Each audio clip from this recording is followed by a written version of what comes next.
Abbé, agricultrice avec mon époux ici même dans cette exploitation. J'ai l'honneur de présenter la liste LNR en tant qu'agricultrice.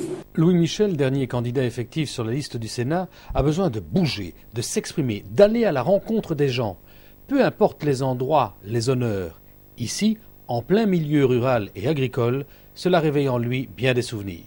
Mes débuts, il est évident que j'ai d'emblée, quand j'ai commencé à militer, comme j'étais moi-même dans une région tout à fait rurale, Jodogne était un village, un gros village, j'ai tout de suite relayé les incertitudes, les peurs, les attentes et même les exigences des agriculteurs. C'est un métier difficile. La langue de bois n'est pas vraiment la marque de fabrique de Louis Michel. Les échanges peuvent parfois être vifs quand le responsable politique ne va pas dans le sens voulu.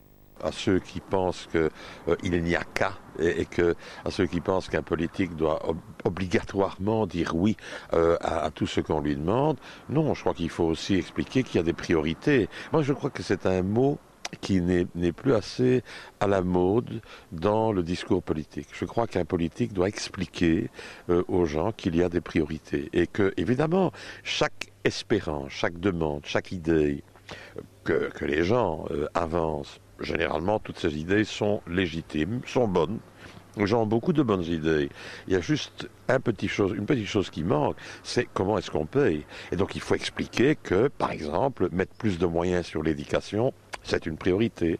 Par exemple, diminuer la fiscalité sur les revenus du travail, c'est une priorité. Parce que quand on diminue la fiscalité sur le revenu du travail, on laisse plus d'argent aux gens. Donc, on leur permet d'avoir plus de responsabilités, plus de liberté.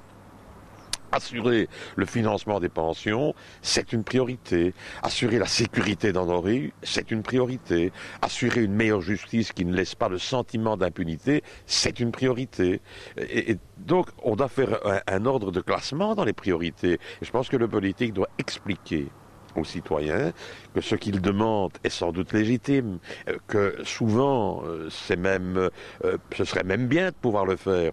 Mais quand on n'a pas assez d'argent, il faut dire que ça, on le fera peut-être un jour plus tard, mais qu'il faut prioritairement mettre l'argent là où on sait que ça va être le plus utile pour toute la population. Le défaitisme d'une partie de la population vis-à-vis du monde politique et de la politique en elle-même a tendance à s'étendre.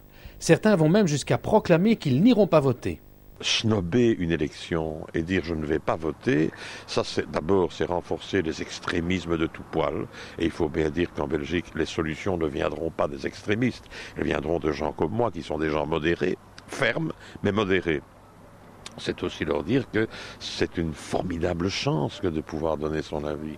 Moi, je connais tellement de pays dans le monde où on ne peut pas donner son avis, où il n'y a pas de vote, où il n'y a pas d'élection. Je préfère qu'un citoyen vote pour un autre parti, mais qu'il vote. Je préfère qu'il vote même pour un autre parti, plutôt que de ne pas voter. Allez Louis, on repart vers de nouvelles aventures et non, tu n'es pas tout seul. La solitude, ça n'existe pas.